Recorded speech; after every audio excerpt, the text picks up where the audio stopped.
नमस्कार साथियों, आप सबका पुनः स्वागत है श्रद्धा एस्ट्रो ज्योतिष में। आज हम लोग कवर करने वाले हैं वृश्चिक लग्न की कुंडली में यदि बृहस्पति तृतीय भाव में बैठे हैं तो क्या फल है। हम ये भी कह सकते हैं वृश्चिक लग्न की कुंडली में मकर राशि का बृहस्पति किस प्रकार का फल देता है। इससे पहले हम लोगों ने चैनल में सूर्य, चंद्रमा, मंगल और बुध की कंप्लीट वीडियो रिकॉर्डिंग भृगु सरल पद्धति अनुसार अपलोड कर दी है।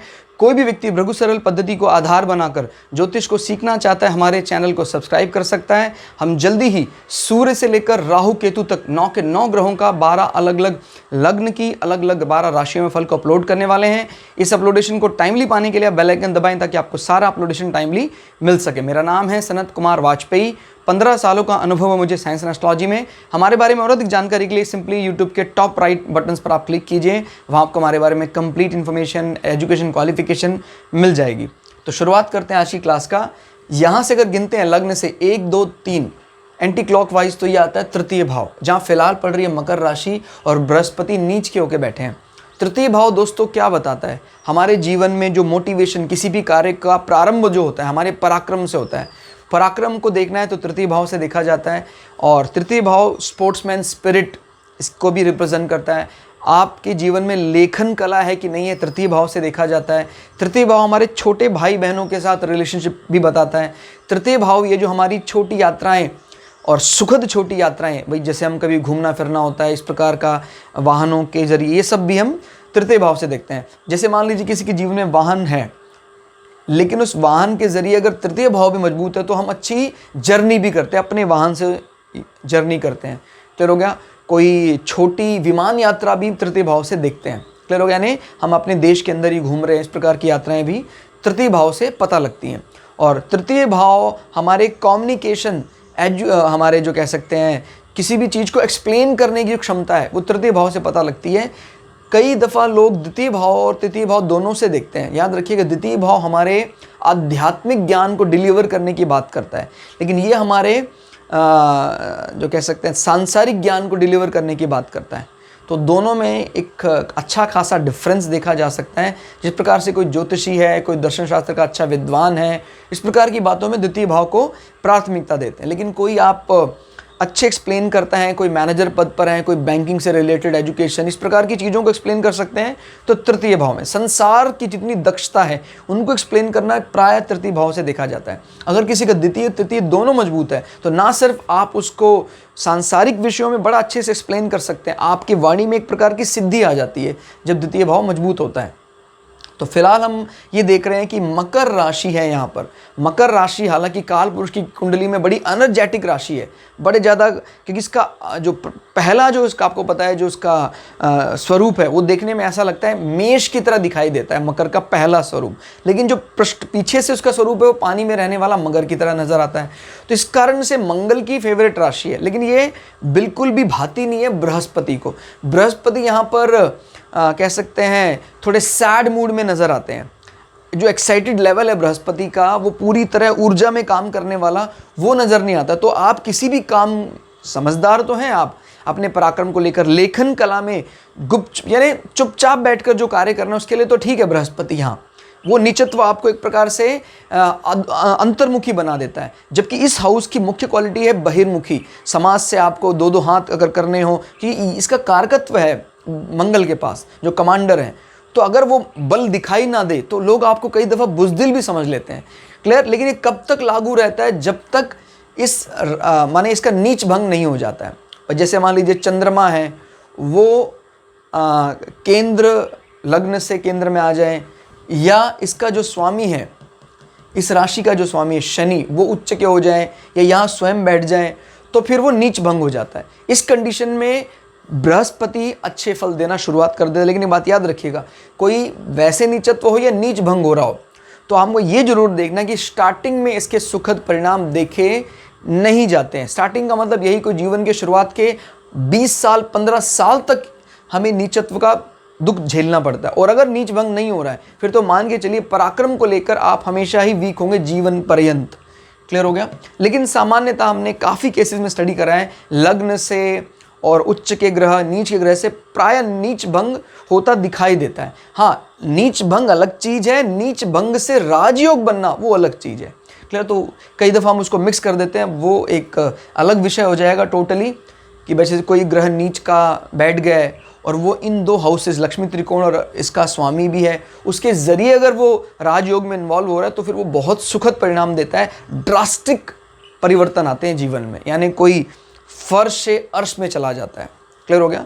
तो बृहस्पति यहाँ बैठकर आपको लेखन कला में और जहाँ पर बोलना ना हो इस प्रकार के चीज़ों में अच्छा खासा ज्ञान डिलीवर करेगा। आपकी लेखनी कला में आपको प्रखर कर देगा, इसमें कोई दो राय नहीं है, ठीक है। लेकिन इस हिस्से में आपको कहीं ना कहीं, जैसे शनि भी कमज़ोर हो जाए तो आपको ईसोफेगस, आहार नाल, श्वास नली में भी हल्की फुल्की समस्याएं पैदा कर सकता है।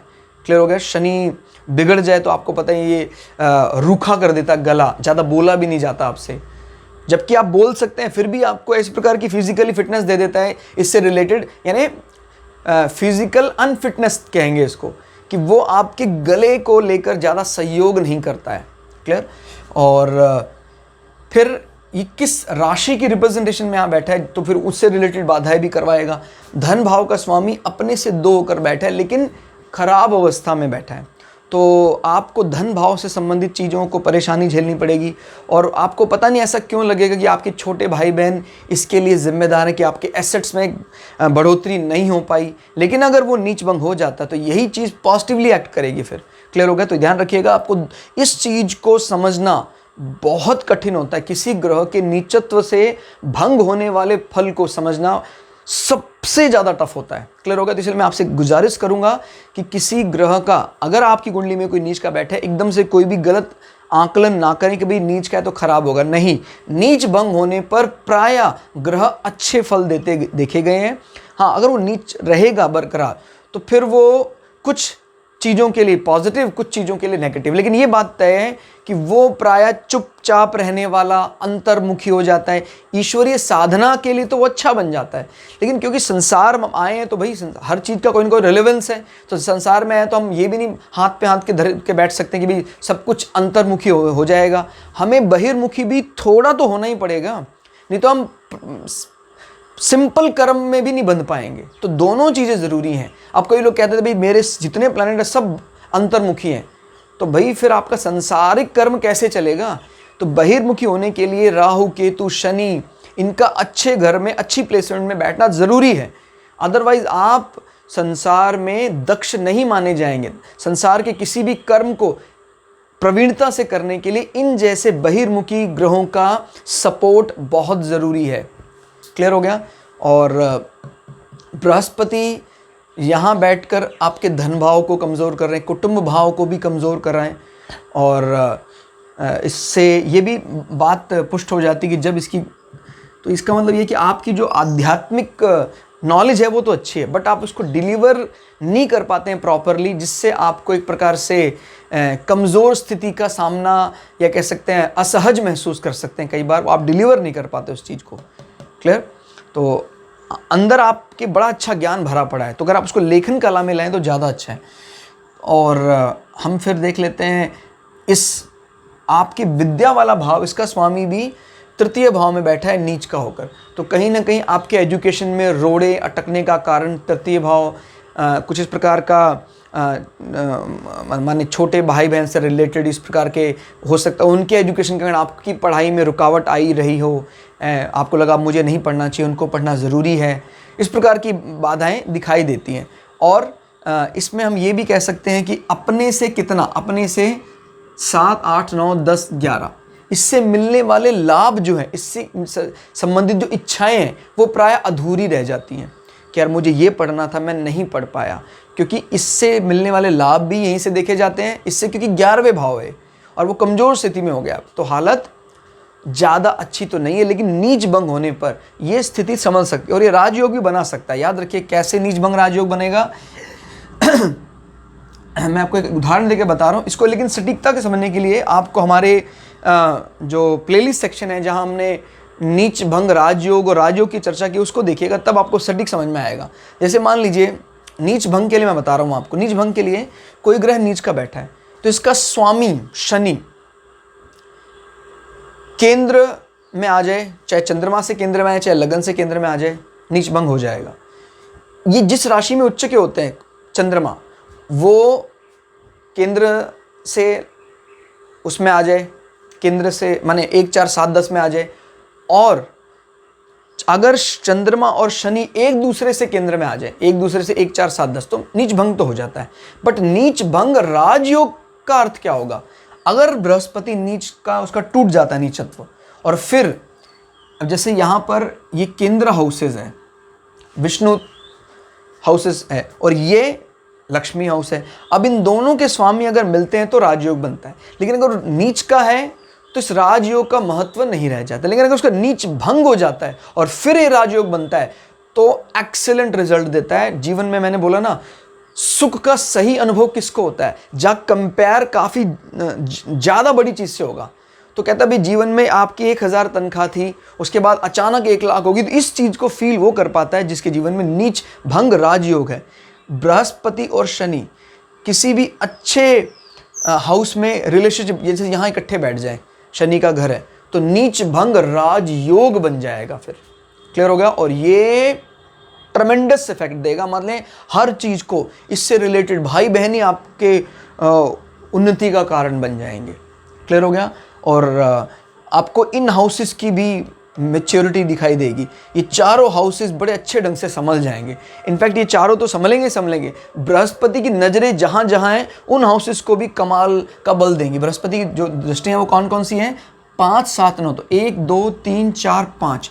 पंचम दृष्टि से बृहस्पति आपके पराक्रम भाव में बैठकर आपके पार्टनर को शांत रख रहे हैं, बुद्धिमत्ता देंगे। आपके प्रेम संबंधों में एक शुचिता दिखाई देती है, बुद्धिमत्ता दिखाई देती है, बहुत अच्छी बात है।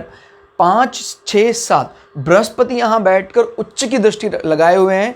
अगर नीच भंग राजयोग हो जाता तो फिर तो वो कॉम्बिनेशन उच्च के बृहस्पति में भी नहीं दिखाई देते हैं जो नीच भंग राजयोग में आते हैं। क्योंकि देखो ये उच्च की दृष्टि भी बनाए हुए था पहले से ही नीच का, और ये नीचत्व भी भंग हो गया इसका, तो ये भी हाउस बहुत खुश हो गया और ये हाउस भी आनंदित पहले से था। तो भाग्य का भरपूर सहयोग, पिता का भरपूर सहयोग, लंबी तीर्थ यात्राएं करने का मौका, हायर रिसर्च डिग्री करने का मौका, अच्छे ग्रंथों का अध्ययन करने का मौका इन लोगों को मिलता है। मौका क्या, ये लोग ग्रहण करते हैं ऐसे ज्ञान को।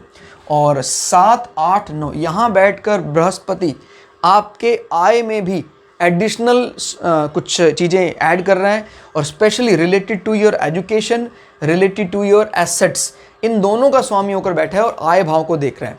तो कोई ना कोई इस प्रकार की चीज़ आप बिल्कुल कर सकते हैं। धन को आपने किसी को दिया, उससे आपको आय हो रही है, ऋण मिल रहा है, और ये आपके संतान पक्ष को भी बताता है, संतान होने के बाद आय में बढ़ोतरी की पुष्टि हो रही है। क्लियर? तो ये बहुत अच्छे सिग्नल दिखाई देते हैं। स्पेशली नीच भंग राजयोग अगर इन्वॉल्व हो जाता है, तो अगर नीच का रहता है तो इन्हीं सभी पक्षों की वो हानि करवा देता है फिर। क्लियर? तो ये क्लास में फ़िलहाल इतना ही। क्लास आपको कैसी लगी कमेंट करके ज़रूर बताइएगा। मिलते हैं अगली क्लास में, तब तक के लिए जय श्री भृगु पराशरा, जय श्री शुक्राचार्य, नमस्कार।